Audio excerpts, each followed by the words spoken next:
Hello Star Citizens, and welcome to another Invictus video. Today is Drake Day, and more specifically Drake DefenseCon, because they won't let my boy get in where he's supposed to fit in. But that's for another video. We're not going to talk about that today, no matter how much that bothers us. Anyway, it's Drake Day, and Drake is one of my favorite manufacturers, even though I don't own that many Drake ships. But that has recently changed due to a fatter named Ironclad. So before we start, again, I'm doing my ship giveaway this month. Make sure you like or dislike, I don't care which one. Make sure you subscribe and make sure you leave a comment on a video from this month, and you will be entered to win that MPUV tractor that's being given away at the end of this month. And also it'll have implications for next month's giveaway, which is going to be a bigger one. So there you go. All right, let's get right into this so this video doesn't become a 45-minute video. All right, going over. So this is Drake Day. First, before we get into the actual ships, the Ironclad and Ironclad Assault obviously are for sale. The Ironclad is $450. The Ironclad Assault is for $525. I have another video talking about those and my opinions on those, so just go check those out.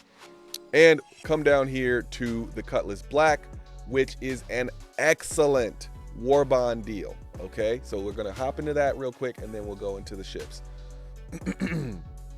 So as always, when I come to these and I show you, this is a $10. This is a 10. First of all, you can get 10 years insurance on a Cutlass Black. So if you, I mean, right now, obviously, you should just get a Pulse and upgrade to the Cutlass Black and get, lifetime insurance. But if for some reason you have a weird thing against upgrades, then I guess you could do that. But the biggest thing is you're saving $10 here. So if I click on that and I come all the way down here, all right, I can get a Reliant Mako. I can get a Hull A. Well, I could get the Reliant Mako is the one to get. So you get the Mako, and it's a $5 CCU. $5 CCU. Even if you don't want the Cutlass Black, this is an excellent CCU to pick up because you're saving $10 on pretty much any ship that costs more than the Cutlass Black.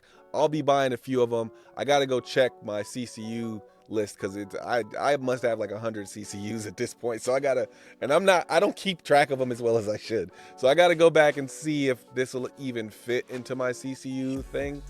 But yeah, I'm pretty sure it will. So I'll probably be picking up a bunch of those. But enough of that. All right, let me see if there's some crazy skins or something. Obviously you can get your Drake gear pack. But yeah, I hope that stuff is still available at the end. I might actually buy a shirt or two. I might go and get like my top 3 shirts or something. It's not the stuff I normally buy, so we'll see. I don't know if it's worth it though. Maybe at the end they'll give like an all shirts giveaway pack or something. If they do that, I might be interested. All right, let's start. The Buccaneer. So as of 3.23, the Buccaneer is an incredible ship, which is weird because last patch it was low tier, and now it's like great. It's an excellent ship to use. So, but if you remember, for the people who've been around for a while, the Buccaneer started as an excellent ship. So it shouldn't surprise too many people that it became excellent again. It started as an excellent ship, it got nerfed, and now it's back. So the Buccaneer is great. It's a little expensive, but for what it can do, I'd say it's underpriced as far as 3.23. So if you're looking for a light fighter, this, to be completely honest with you, it might be better than the Arrow. I hate to say it, but I have to say it. It might be better than the Arrow right now. The Buccaneer might be better than the Arrow right now. So this is weird. I mean, I'm a huge proponent of, unless it's like your ship that you're going to start the game with, I really think you should buy, your fighters in game. Thank you, Info Runners, for that. But if you're going to buy a ship and you're only going to buy one combat ship, it's right now it's between the Buccaneer and the Arrow. And right now the Buccaneer has the slight edge. Unless you're not a fan of Drake ships or, you know, the Drake aesthetic or whatever, you know, then you can get the Arrow. You'd be just fine. But right now, if I'm picking one, I'm getting the Buccaneer. All right. So that's it for that one. Let's keep this ship moving. The Caterpillar. The Caterpillar. The Caterpillar is going to be the most modular transport ship that we have, as far as I can tell. Maybe the Carrack might have something to say about that, but technically the Carrack is not a transport ship. I don't even think the Carrack has a tractor beam. So the Caterpillar is where it's at, right? So each one of these little sections will I don't know if all of them will be able to have a module, but at the very least, at least 4 out of the 5 will be able to, you know, have some modularity. And yeah, there's videos out there where they talk about the potential modules, but with the Ironclad coming out at $450, obviously that's a step up from the Caterpillar. So for people who are looking to do a little bit more, obviously you're going to want to go and get the Ironclad. But that doesn't make the Caterpillar not necessary. I think when the Ironclad came out, a lot of people were like, oh, the Caterpillar is like done now. No, it's not. The Caterpillar is modular. It has 500 plus SCU, and you can drop that down at whatever scale you want, all the way down to probably none, or, you know, probably not none, but you can probably drop it down to like 50 by the time it's all said and done, once we get those modules for it. So you can literally choose how much cargo you want in your ship and what other functionalities you want. So the Caterpillar is still an excellent ship, and I don't want to hear anybody telling me the Caterpillar is trash now. It is not. It's one of the better ships in the game, and I stand by that. I don't even own one, and I can tell you that. And the only reason I don't own one is because I got 20 plus ships, and I just can't. Everything every module that I would put into a Caterpillar, I have a ship for already. That's the only reason I don't have one. But I guarantee you, if I could only choose 10 ships, the Caterpillar would be one of those ships. And it's not close. The Caterpillar 100% would be one of those ships. So I'll say that. If you're going to buy a ship, if you're spending money on ships, which again, everything can be bought in game. So just remember that as I talk about this stuff. If you're spending money on ships, if you're willing to spend money on ships, the Caterpillar is not a ship that's going to let you down, period. So now that I've spoke my Caterpillar defense at DefenseCon, you know, I have an Ironclad, so there you go. But still, don't down my boy the Caterpillar just because y'all are seeing the new hotness. Don't be prisoners of the moment. All right. And the Corsair. The Corsair, it's hard to say. It's hard to say right now because the Corsair might have just become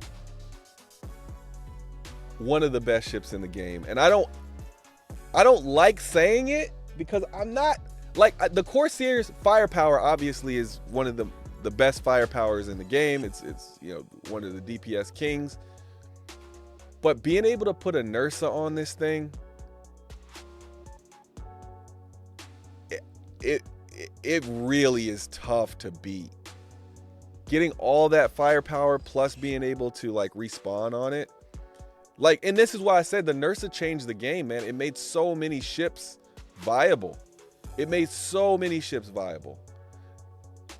It's really hard to say that the Corsair isn't. I mean, you put a Nursa in this thing, and it's hard for me to say another ship is better with the Nursa inside of it. There's going to be other ships that are way bigger. There's going to be other ships that can do things that the Corsair technically can't do. But if I put a Nursa in this thing and still have a little bit of room for cargo, honestly, this should be everybody's daily driver for this patch. If you can afford a Corsair and you can afford a Nursa, or you know, you get the Nursa in game, this should be everybody's daily driver. I don't see a reason why you wouldn't want to take this everywhere, because now you can get into fights with it. If you can get those guns on target, you're gonna destroy anything that gets in front of it. You can carry cargo in it. It's long range. Now you can respawn on it. You can bed log. I mean, the Corsair is incredible. I have no notes. Cutlass Black. Now, I'm not 100% sure. I never actually, so to be fair, the Cutlass Black was my first ever purchase outside of, like, you know, the game package. It was my first ship. So it's got a special place already. But besides that, the Cutlass Black is one of the most useful ships in the game. Now, I've never actually tried to put a Ursa on a Cutlass Black, so I don't know if it fits. But if you can fit an Ursa on this, then that obviously is gonna, you know, probably gonna be the same notes as the Corsair, as far as like it being an extremely useful ship. If you can't, then guess what? Wait till we get to that one, because that one's changed too. The Cutlass Blue, the speed has been nerfed a little bit on it, so it's not as fast as it was in 3.22. However, this is, I think, this should be, there's not a lot of times where I say your starter ship should be more than $100. But to me, if you're thinking you want to be police, if you're thinking you want to do a lot of bounty hunting, I would start with the Cutlass Blue. I would start with the Cutlass Blue. If that's what if you know for a fact that that is what you want to do, I would start with the Cutlass Blue. The Cutlass Blue, to me, is right now, it's one of the best ships for people who only want to do that particular gameplay loop. And if I was getting somebody into the game and they were willing to put a little bit of money in, I would just say start with a Cutlass Blue. Get you a Cutlass Black starter pack and then upgrade it to the Cutlass Blue, and you know, you could stay with that for a very, very long time, earning your way up, and you wouldn't be dissatisfied. I don't like the speed nerf, but at the same time, you know, it was extremely fast to the point where I had a lot of questions. So I still like it. I think it's a great ship, and it's got some decent firepower on it. Let's get to this Cutlass Red though, because this just became a sleeper. At 135, the Cutlass Red just became one of the best ships in the game because it has multiple beds in it without the need to bring in a Nursa. Multiple beds. So this just became one of the ships that, hey, you want to take some friends with you and go do a bunker?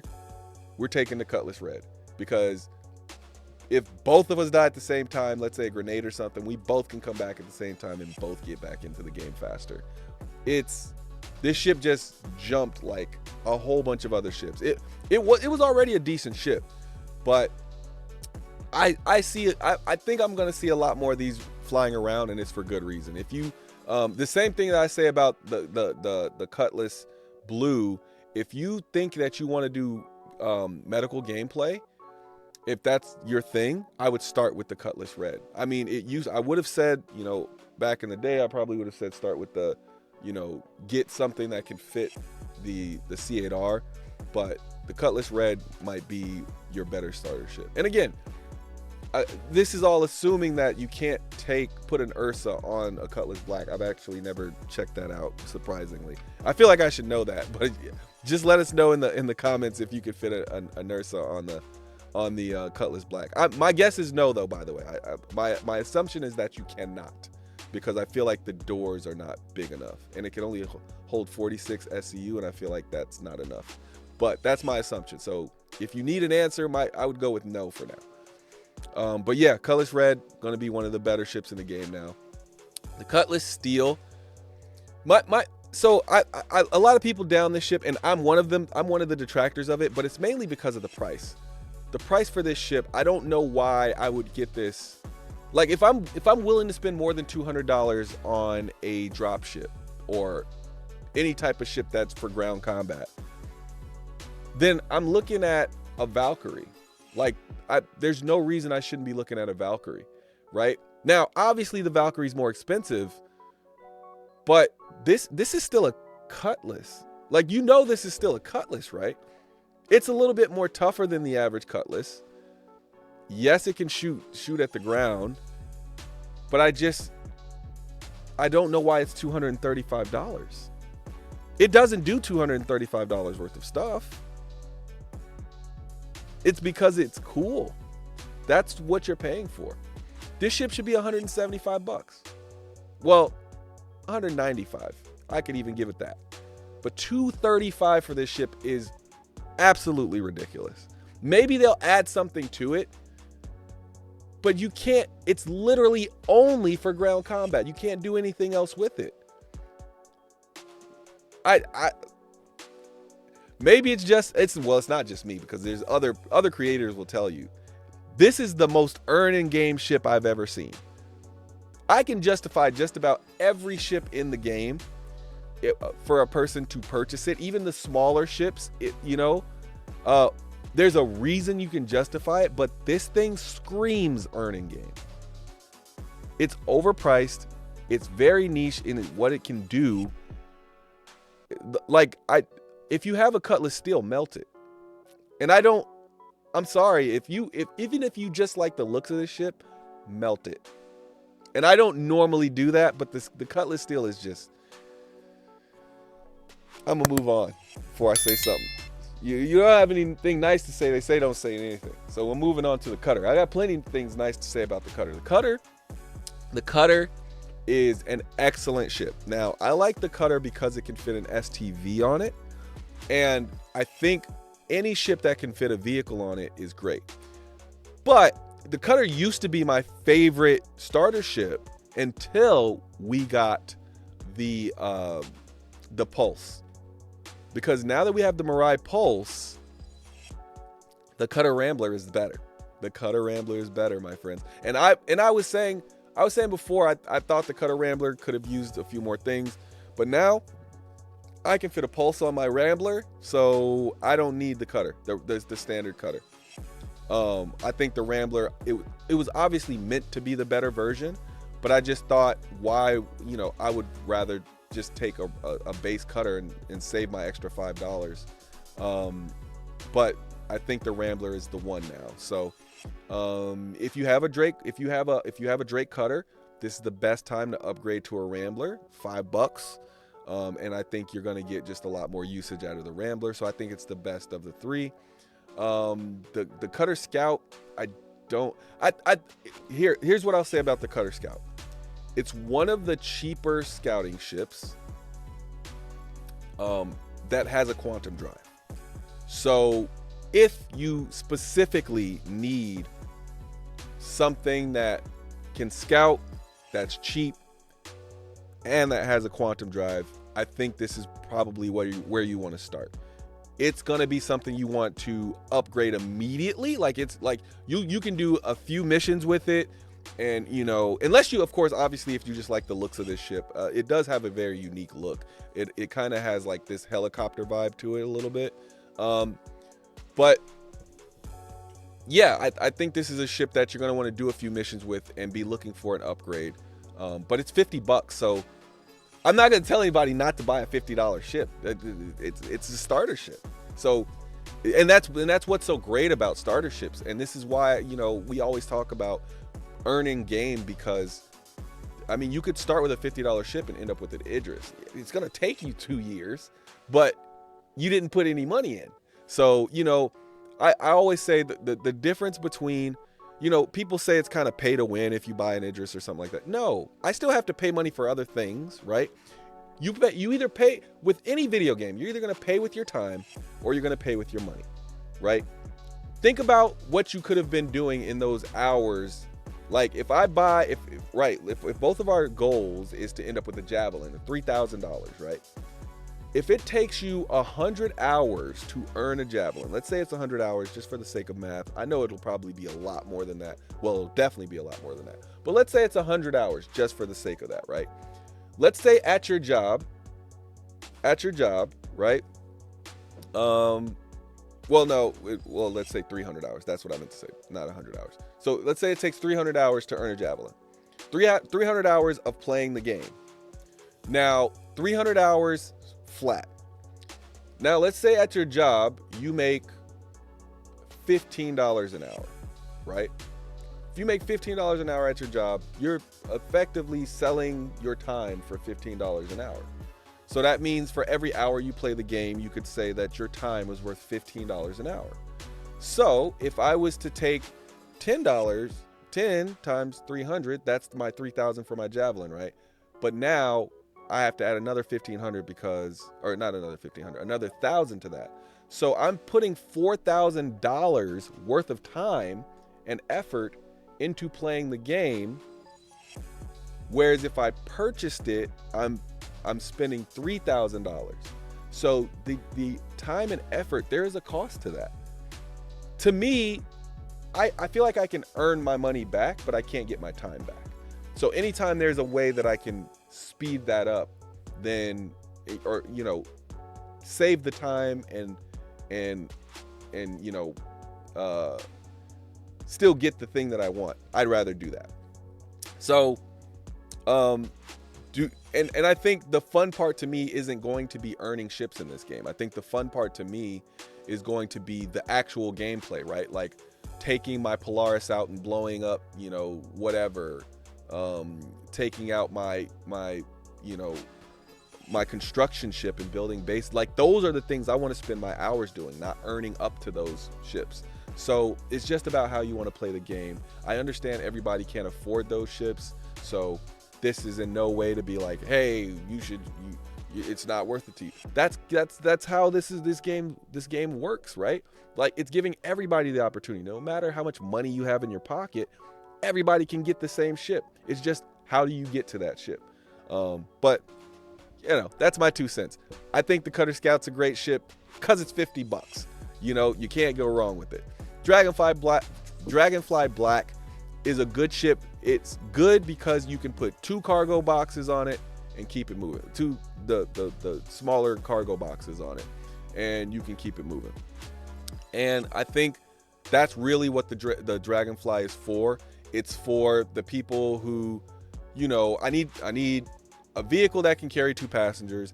I need to be able to put some cargo on it. So I think it's going to be like, you know, delivering, you know, package deliverer. It's going to be for like, you know, quick little theft missions.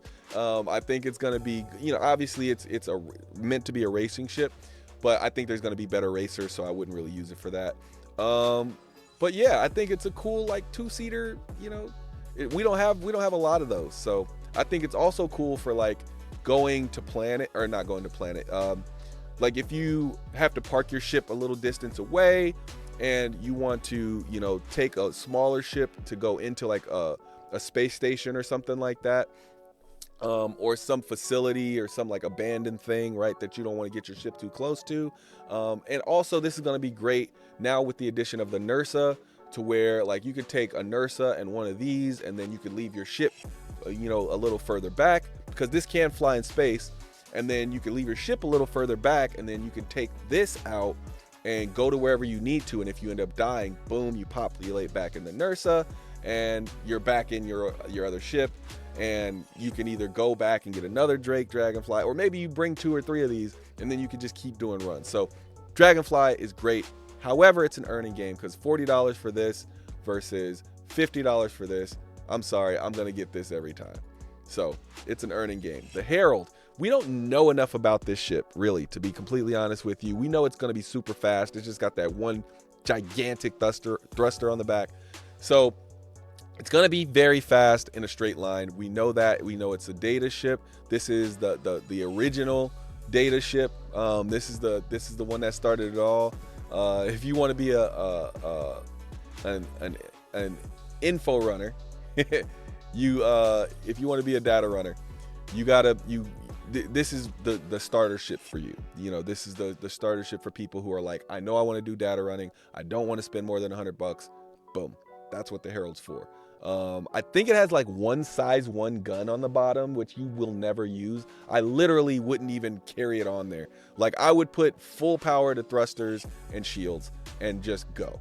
This is not, I literally would never get into a fight with this. If you get shot at, you should immediately be thinking run. If you get interdicted, you should still be immediately thinking run. Don't even attempt to fight with this. Just run. It's very fast. That's all you need it to be. But yeah, I think this thing will be pretty good. I think it's a little overpriced because it's the starter ship for data. I think this should be 65, but even still, because we don't know anything, it's hard to price it.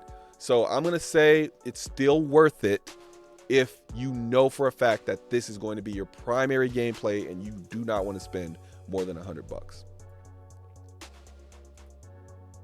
The Ironclad, I have a whole separate video about this, so I'm not going to talk about it much. I will say that I own one. It's got a ton of SCU capacity. It opens from the top, multiple tractor beams. So to me, it's a buy. Obviously, I'm speaking with my wallet. I bought one, so there it is. Technically, I bought one of these as well. Oh, it's $535. Oh, okay. I've been saying $525. It's $535. Okay, so wow, that changes things because it's actually $10 more than I thought it was. I thought it was $525. Okay, anyway, the Ironclad Assault, you're gonna have to watch my other video about it. I bought both, just, you know, and I'll melt one once the Q&A comes out. I was hoping that the Ironclad Assault would have everything that it has, plus at least one tractor beam. But there's some things that might be missing from the Ironclad Assault that might make it to where I just prefer the regular Ironclad. So, yep, go watch my Ironclad video. I won't stick on those. The Kraken. This, to me, if I was going to buy more capital ships, the Kraken would be the first one. Now, so I've and I'll say this to my long-term folks, they know that, you know, which ships I have. But I had an Idris. I think the Idris is the best capital ship in the game, but I sold it. And the reason I sold it is because I'm realizing the type of game that I want to play in Star Citizen. And the type of game I want to play does not, I can't be on an Idris for any significant amount of time to make it worth the money. And so I sold it because it's not going to be what I want in the game. The majority of the time I spend on capital ships is going to be on my Pioneer. It's going to be on my Endeavors. I have 3 Endeavors, mind you. So where am I going to, and my Polaris, when am I going to have time to do what I want to do on an Idris? The things I would want to do on an Idris would take hours and hours and hours to set up, to get all the people together for, and stuff like that. And I just don't see me using it. I don't see, and the same thing with the Javelin. I don't see, even if I add an org, I still wouldn't have one because, again, I don't see me using it. I'm at this point, I know what I want to do in Star Citizen, and I'm very clear about it. And the Idris doesn't fit. I bought it because it's my favorite. Well, not my favorite. It's one of the best ships in Star Citizen. It's one of my favorite ships. But I don't need it. I just don't need it. And I tried to justify it when I bought it, but I don't need it. I don't need it. And I think that's much harder to say about the Kraken. The Kraken is a carrier. Now, mind you, the Idris can fit, like it says, you can only fit 3 ships inside that little pocket, that little hallway carrier thing that it has, but you can fit more ships in there. But this is the carrier. The Kraken is the carrier. You can see what's landing on it right now, right? That's 1, 2, 3, 4, 5, 6, at least 6 ships that are being able to land on that. 2 of them are medium, right? And I think this thing is going to get bigger than it actually is right now. I think you'll end up being able to put like at least 8 ships on this, or maybe they'll have like a large pad or something. I don't know, but I do think this thing is going to get bigger. Not to mention it's got a ton of firepower. Now it's not going to be as strong in its firepower as something like the Idris, but it's definitely going to be a powerhouse as far as like, you're not just going to want to stroll up on a Kraken thinking you're going to do anything to it unless you brought some Kraken destroyer type ships, right? But to me, it's the most versatile of the capital ships. And so if you're looking for a capital ship and you don't want to have that like, what am I going to use it for mentality, I think this is the ship you get if the Liberator or the Ironclad or the C2s and M2s, if those are not enough for you, you know that your biggest thing is, when I'm on my capital ship, I want to be a captain, and also I want to do things on that ship that are like unique, right? Like this is basically a flying space station, so if you want that type of gameplay where you know people are landing on your ship, they're buying things from you, or you know that you're going to be the center of operations for your fleet, stuff like that. It just has so many uses that it's hard not to be able to say this is the one you should purchase instead of the Idris. Now the Idris is for people who know the only thing I want to do is fight. If you know that's all you want to do, the Idris is the better buy. But if you want to do anything else, I would say the Kraken is the better buy. I think it's the better base of operations. This is gonna be weaker as far as hull than the Idris. The Idris is gonna be a lot more defensive. And also the Idris has that huge gigantic gun on the front, unless you get the K model, of course, or unless you get the P model. And this one has a little bit more cargo space, right? And then you have the privateer version. So the privateer version, to me, is obviously if you want to sell things, it can land on planet, which I love. But this is obviously if you want to sell things while you're on the Kraken. To me, I think the regular Kraken is the better buy because you lose too much when you get the privateer, unless for sure you know that this is what your end game is. You're going to want to sell stuff on your Kraken. But there's plenty of uses for both. But when I look at the price difference, I think I would rather buy the Kraken and then earn the Kraken privateer in game, earn whatever module shifts it to the privateer. That's just my 2 cents. But of course, unless, again, if you know for a fact that the privateer gameplay, the buying and selling and marketplace part is going to be a huge part, then go for it. But to be honest with you, the price difference is what, $350. Buy yourself a Banu Merchantman. If you really are thinking about this, I would buy a Banu Merchantman. Now, Banu Merchantman I think is at 600 right now, but I would buy a Banu Merchantman before I bought the Kraken privateer. Now, I have a lot of respect for the privateer, and the privateer is the better ship overall. I mean, I think in-game wise, the privateer will be the better ship. But that's not what we're talking about. What we're talking about is buying a Kraken and then buying a privateer, or buying a Kraken and then buying a Banu Merchantman to do whatever the privateer can do, and then earning the privateer. Because I feel like you take the Banu Merchantman, right? You're going to earn the same way you would have in the marketplace. So you still get the gameplay of the privateer, but all you did was buy the base Kraken. And then you earn it's one of the rare instances where I think you should earn up to a ship rather than earn down. And then once you can afford the privateer, you upgrade your regular Kraken to a privateer and sell your Banu Merchantman. Or, whatever, upgrade that to something else, whatever it is. But I just think it's the better purchase. I think having those two ships separately is the better purchase. Because even then, I think I would keep the regular Kraken and I would upgrade my Banu Merchantman in game to a privateer. I would sell the Banu Merchantman in game and get the privateer or something like that. Yeah. But that's just my 2 cents. The Mule, it's definitely an earning game. However, the Mule is going to be very useful. I think people are underestimating, you know, how much we're going to need to move cargo around. If we, you know, even if you're not heavy into cargo, you're still going to have things that you need to load up, right? Ammunition, medical supplies, food, whatever. You're going to need to load up a bunch of that stuff, especially if you have larger ships.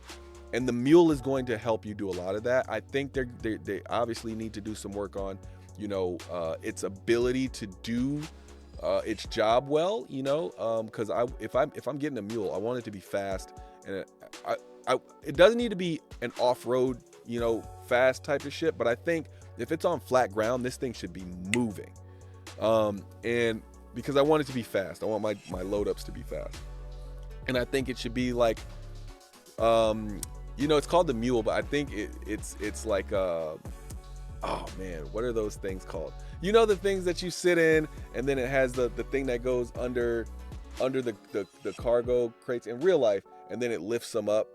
I can't think of what the heck the name of it is, but that's what I think this thing is. And that's what I want it to be. I want it to be very quick. I want to be able to like zoom, grab a box, zoom, drop a box, zoom, grab a box, boom. Like I want it to be that fast. I want it to be super fast. And I don't think it's quite there yet, and especially at 45 bucks. I can imagine myself just buying a better ship with a tractor beam.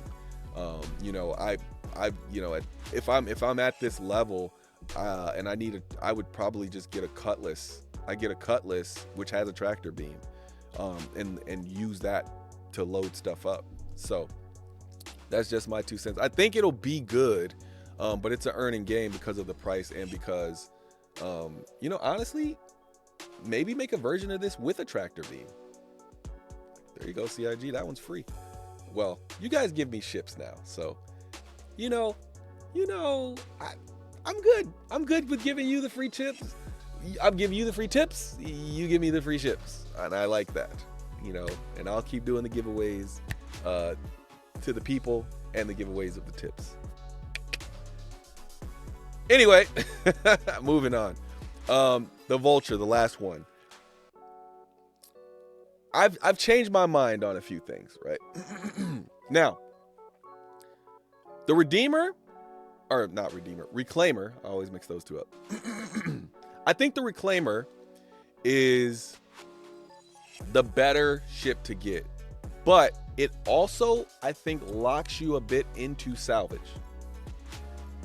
I think it locks you a bit into Salvage because it's a big ship and it takes a few people to operate. You could do it solo. It's been done.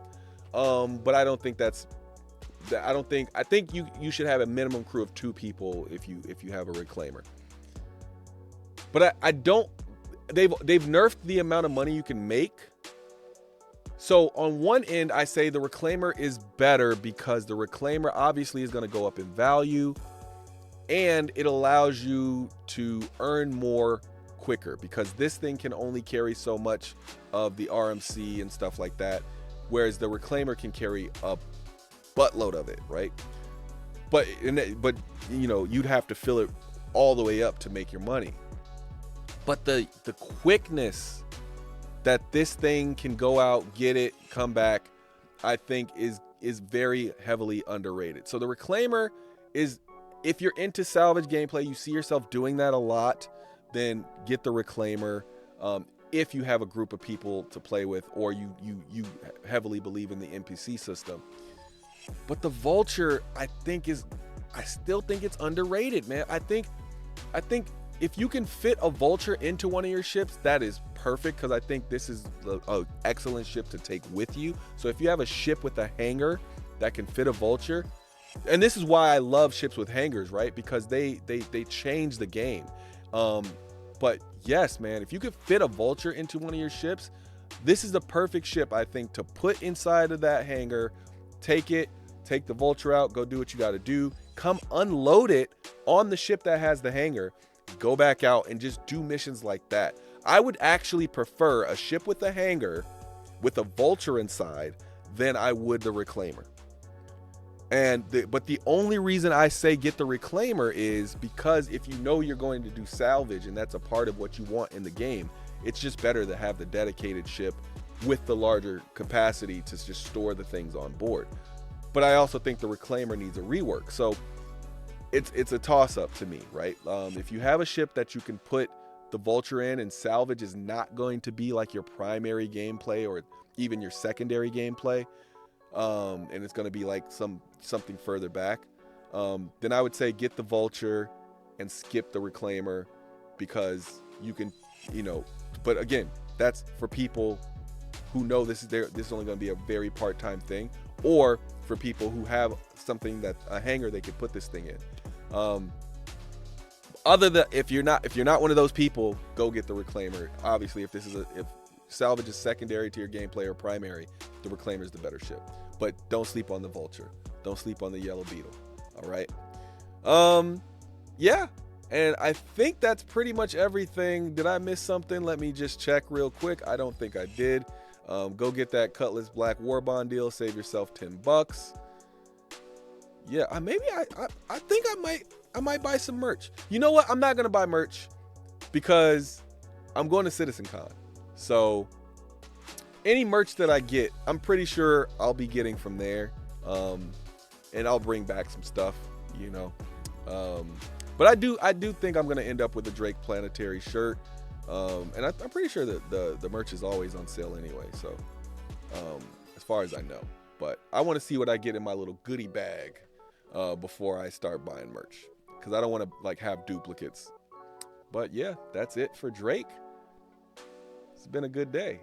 Yeah, I got an Ironclad and maybe an Ironclad Assault. So, good day. Sorry the video came a day late. I was part of a wedding, so there. A lot of life events happening for old Billionaire Ninja here. So, it happens. Life is currently happening as we speak. So I'll let you get back to yours. All right, it's been a good one. I will see you in the next one. Peace.